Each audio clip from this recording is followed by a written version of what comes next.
प्यारे साथियों नमस्कार। मैं आश्वस्त हूँ कि आप बिल्कुल स्वस्थ होंगे। दोस्तों, नेक्स्ट एग्जाम पॉलिटी एनालिसिस के मंच पर आपका हार्दिक स्वागत है। लास्ट क्लास में हमने भारतीय संविधान के पार्ट फर्स्ट के से रिलेटेड जितने भी कॉन्स्टिट्यूशनल क्वेश्चन थे, आर्टिकल से रिलेटेड क्वेश्चन थे, उसके बारे में डिस्कस किया था। दोस्तों, आज हम पार्ट फर्स्ट से रिलेटेड जितने भी फैक्चुअल क्वेश्चंस बनते हैं उनके बारे में डिस्कस करेंगे। यहाँ पे पहला क्वेश्चन है कि भारतीय संविधान के आर्टिकल सेकंड और थर्ड के अंतर्गत बनाए गए जो कानून हैं, जिसके द्वारा पहली और चौथी अनुसूची वनवर्ती मामलों में संशोधन किस अनुच्छेद के तहत किया जाता है। तो आप जानते हैं कि आर्टिकल फर्स्ट में भारत या इंडिया जो कि एक राज्यों का संघ है, आर्टिकल सेकंड नए राज्यों के प्रवेश या स्थापना का उल्लेख करता है, आर्टिकल थर्ड नए या वर्तमान राज्यों के नाम सीमाएं क्षेत्रफल के परिवर्तन का उल्लेख करता है। तो यहाँ पे सही आंसर होगा 4। नेक्स्ट क्वेश्चन है, भाषाई प्रांतीय आयोग की नियुक्ति किसकी अध्यक्षता में की गई थी।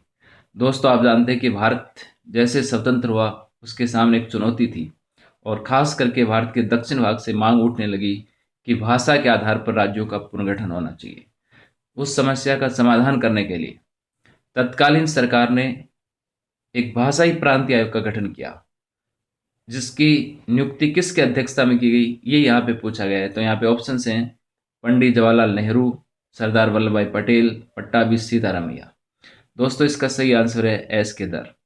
इसीलिए इसको दर आयोग भी कहा जाता है। इस आयोग का गठन जून 1948 में हुआ।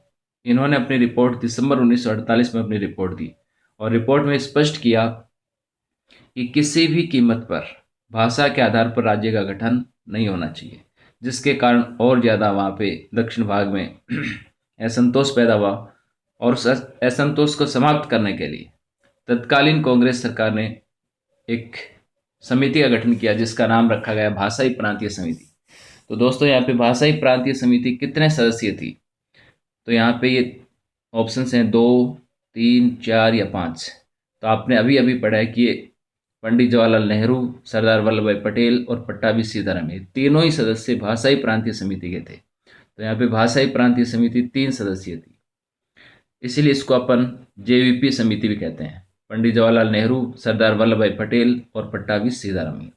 दोस्तों, इस समिति का गठन दिसंबर 1948 में हुआ। इसने अपनी रिपोर्ट अप्रैल 1949 में दी, और इस समिति ने भी स्पष्ट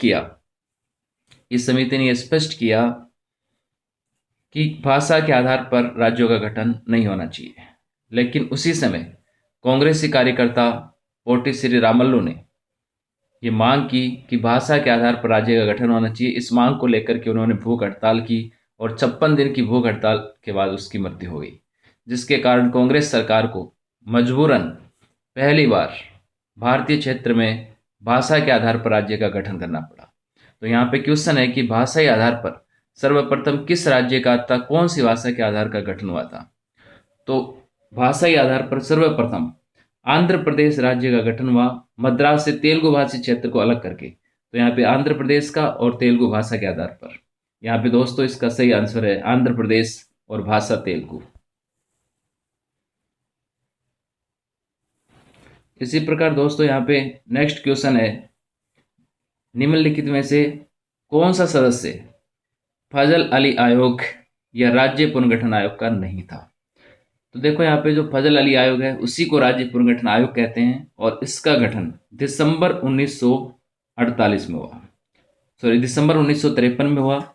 और दिसंबर 1953 में इस आयोग का गठन हुआ। इससे नेक्स्ट इन्होंने अप्रैल 1955 में अपनी रिपोर्ट प्रस्तुत की।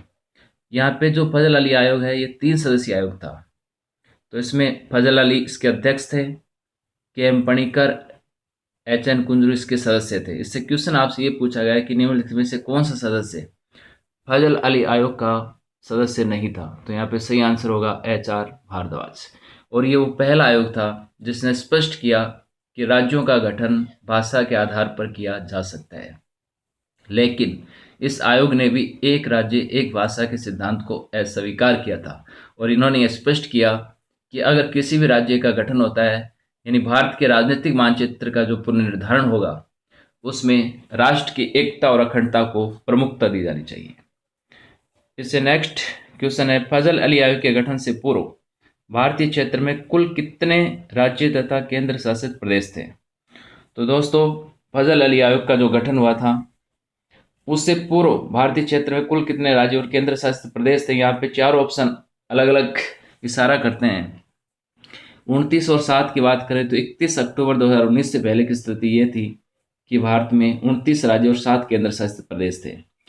लेकिन अगर क्वेश्चन ये पूछा जाता कि फजल अली आयोग ने भारतीय क्षेत्र में कुल कितने राज्य और केंद्र शासित प्रदेशों के गठन की सिफारिश की थी, तब आपका सही आंसर होगा 16 और 3।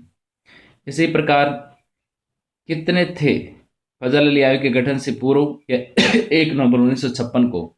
तो सही आंसर होगा 14 राज्य और 6 केंद्र शासित प्रदेश। वर्तमान की बात की जाए कि वर्तमान में कुल कितने राज्य और केंद्र शासित प्रदेश हैं, तो आपका सही आंसर होगा 28 राज्य और 8 केंद्र शासित प्रदेश। क्योंकि दोस्तों आप जानते हैं कि 26 जनवरी 2020 को दादरा नागर हवेली और दमन दीव को संयुक्त कर दिया गया है। तो यहाँ पे इसका जो सही आंसर है कि फजल अली आयोग के गठन से पूर्व भारतीय क्षेत्र में कुल कितने राज्य और केंद्र शासित प्रदेश थे, इसका सही आंसर आएगा 3। 14 राज्य और 6 केंद्र शासित प्रदेश। दोस्तों, ये 14 राज्य कौन कौन से थे? तो इसको यदि आपको याद है तो आप साथ साथ दोहराना। जैसे आंध्र प्रदेश, असम, बिहार, बम्बई, जम्मू एंड कश्मीर, केरल, मध्य प्रदेश, मद्रास, मैसूर, उड़ीसा, पंजाब, राजस्थान, उत्तर प्रदेश और पश्चिमी बंगाल। इसके अलावा यहाँ पे जो 6 केंद्र शासित प्रदेशों की अपन बात कर रहे हैं, 6 केंद्र शासित प्रदेश जो 3 आज भी हैं और उस समय भी थे, दिल्ली, अंडमान निकोबार द्वीप समूह और लक्षद्वीप। इसके अलावा त्रिपुरा, मणिपुर और हिमाचल प्रदेश, ये 3 अन्य और थे। इससे नेक्स्ट क्वेश्चन है कि निम्नलिखित में से कौन सा राज्यों के स्थापना वर्ष का सही क्रम नहीं है? आप जानते हैं कि 1 नवंबर 1956 तक 14 राज्यों और 6 केंद्र शासित प्रदेशों का गठन हो चुका था। इसके बाद में अलग अलग राज्यों की स्थापना हुई और आज 28 राज्य और 8 केंद्र शासित प्रदेश हैं। तो गुजरात राज्य अस्तित्व में कब आया था? 1960 में। बम्बई पुनर्गठन अधिनियम के तहत मराठी भाषा के आधार पर महाराष्ट्र बना, गुजराती भाषा के आधार पर गुजरात बना। तो गुजरात यहाँ पे 1960 में, 1960 में। इसी प्रकार नागालैंड, नागा पहाड़ी और असम के तवेंसांग क्षेत्र को मिलाकर के 1963 में बनाया गया। तो इसका स्थापना वर्ष है 1963।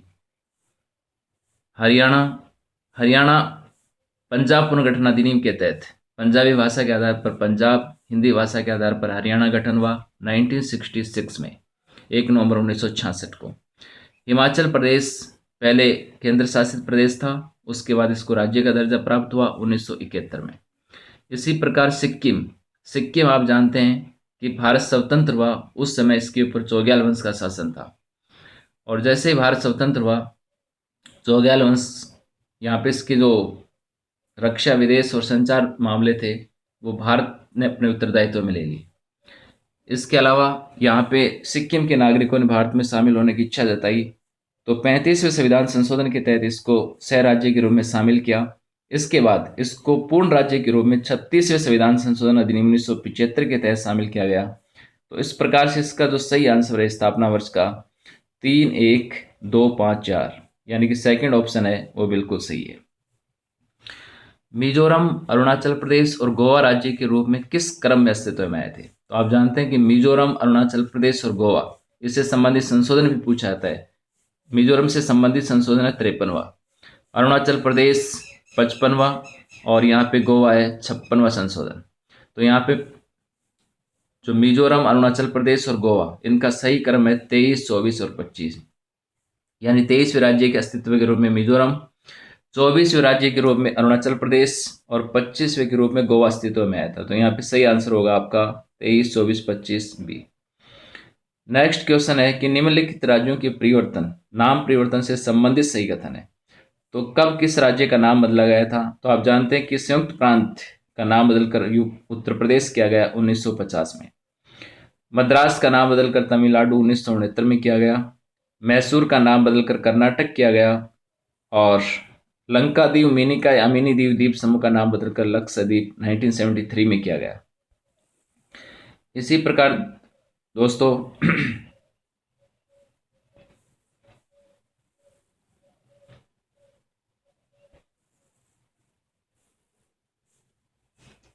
इसी प्रकार देखो उत्तरांचल, उत्तरांचल का नाम बदल करके और उत्तराखंड किया गया 2006 में।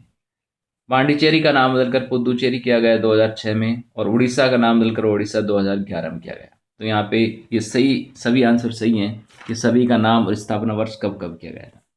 दोस्तों यहाँ पे एक इम्पोर्टेंट क्वेश्चन है कि कोई भी राज्य का नाम या उसकी सीमा या उसके क्षेत्रफल में जो परिवर्तन किया जाता है उससे संबंधित विधेयक के बारे में कौन सा कथन सही है और कौन सा गलत है।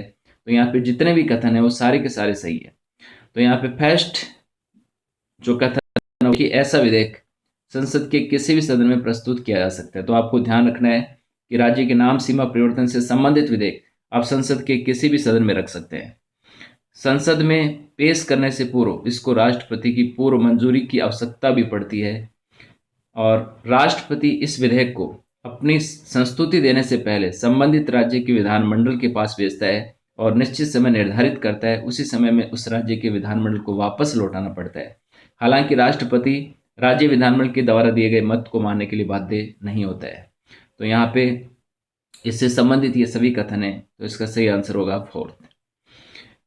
नेक्स्ट क्वेश्चन है, नए राज्य के नाम सीमा या क्षेत्रफल में परिवर्तन संसद के द्वारा जो किया जाता है ये किस बहुमत के आधार पर होता है। तो यहाँ पे सही आंसर होगा साधारण बहुमत। साधारण बहुमत का मतलब होता है सदन की कुल सदस्य संख्या का 50% + 1। इसके अलावा देखो सदन का तात्कालिक बहुमत क्या होता है, यानी कि सदन में जो उपस्थित कुल सदस्य संख्या है और मतदान करने वाली सदस्य संख्या है उसका 50% + 1। सदन का 2/3 बहुमत और सदन का विशेष बहुमत। विशेष बहुमत का मतलब साधारण बहुमत प्लस सदन का 2/3 बहुमत उपस्थित और मतदान का। तो दोस्तों बहुत बहुत शुक्रिया, धन्यवाद।